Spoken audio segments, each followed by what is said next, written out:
Hey guys, quick review lang tayo nitong Bluetooth speaker Aura Share BS01 na mabibili sa Lazada sa halagang 379 pesos. Yung price niya guys nagbabago-bago. Kung minsan mas mababa, kung minsan tumataas ng konti. Pero hindi naman naabot sa 400. Ngayon nasa 379 pesos. Mag-abang kayo ng sale kung gusto niyo bumili ng ganito. Pwede niyo itong makuha ng nasa 300 lang, di ba? So puntahan agad natin yung box na ginamit dito. Medyo makapal, di ba? So hindi tinipid. Ang inclusion naman dito guys, manual, tapos type C. Yung type C na cable nandun kasi nagamit ko na nga ito eh. Bago ko naisipang i-review, ginamit ko muna. At alam nyo ba guys na may sawa sa battery niya. Ang tagal malubat. Maabot ng 8 hours sa akin. Diba? Punta muna tayo sa specs. Mapapansin nyo guys, yung version niya ng Bluetooth 5.0 na. Diba? So maganda. Yung battery capacity 1200 mAh. Transmission range 10 meters. Charging time 2.5 hours gamit ang DC 5 volts. Talk time 3 hours. Ito yung mic niya, di ba? Gusto mong mas marinig ng malakas yung kausap mo, yung boss ng kausap mo, pwede mong gamitin 'to. Yung power supply, pag magcha-charge tayo, 5 volts 1 ampere lang, di ba? At yan, halos mahigit lang sa 1/4 kilos to guys kasi 283 grams, di ba? So hindi naman masyadong mabigat. At hindi rin masyadong kalakihan, kahit sa anong bitbitin pwede. At na-amaze nga ako guys sa ano nito, sa sound quality kasi maganda talaga yung ano niya. Lalo na yung vocal. Ang napakalinaw. Tapos may ano din, maganda din yung combination ng bass tsaka treble. So solid to sa price niya. Yan. Kung mapapansin nyo guys, ito lang yung mga button niya. Yung volume up and down magkasama na dyan. Tapos ito naman yung play pause tsaka on and off ng switch. Ito yung sa TF card, diba? At maganda guys, type C na. Dito din natin isasalpak yung type C cord kung gusto natin mag sound trip sa FM kasi mayroon tong FM guys. Yun na yung magsisilbi niyang antena. I-scan mo lang, salpak mo yung dito, tapos i-scan mo lang dito. Pindutin mo ng 3 seconds, tapos hayaan mo munang mag-scan. Automatic na nagsisave yun. Tapos, mag-sound trip tayo. Pero, i-share ko muna sa inyo yung mga nagustuhan ko dito sa ganitong Bluetooth speaker. Maliit lang siya guys, pero ang ganda ng quality ng tunog niya. Tapos, yung battery pa, yun yung isa sa pinaka nagustuhan ko kasi ang gusto ko talaga sa Bluetooth speaker, yung kahit magdamagang sound trip, pwede, di ba? Kaya sulit na tong Bluetooth speaker na to. Ang medyo na pansin ko lang, nakulangan ako sa ano niya. Kasi walang yung aux in na pwedeng salpakan ng pang 3.0 na jack.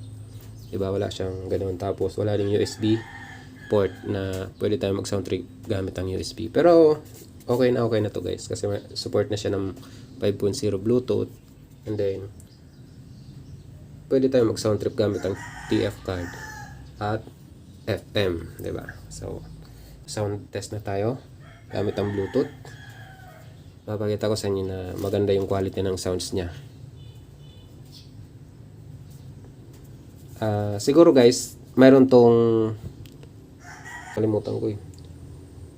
Pangpaganda yun sa bass ng tunog. Bass radiator. Mayroon to dito sa loob kasi pag inano siya, pag pinalakasan mo talagang mapapansin mo eh, parang umaano din, umakalabog. Yan.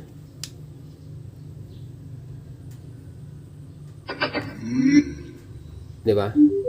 Yan ang isa pa sa nagustuhan ko. Walang nagsasalita na maingay kapag binuksan mo yung Bluetooth speaker. Kasi ayaw ko yung Bluetooth speaker na pag binuksan mo, nakaka-distract yung may nagsasalita, nakaka-istorbo pa. Diba? So ito, napaka-simple yung sa nagustuhan ko. Yan, nakikita nyo guys. 'Di ba? Pag connected na siya, makikita mo pa yung capacity ng battery ng Bluetooth speaker. 'Di ba? So maganda kasi pag palowbat na, pwede mo nang i-charge, 'di ba?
Maganda guys yung quality ng sounds niya.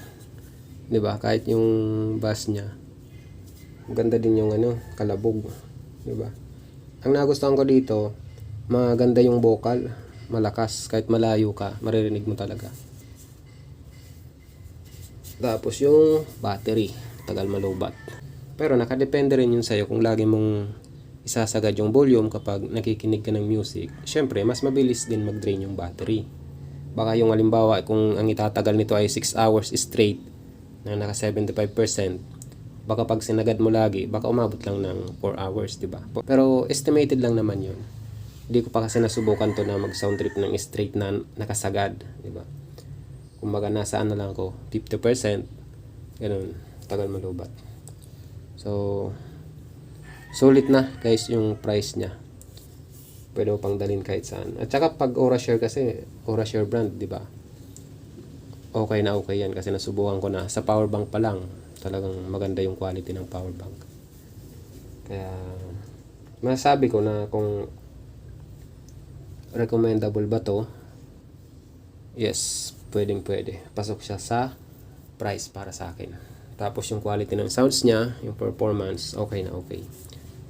So hanggang dito na lang guys yung video natin. Salamat sa inyong panonood.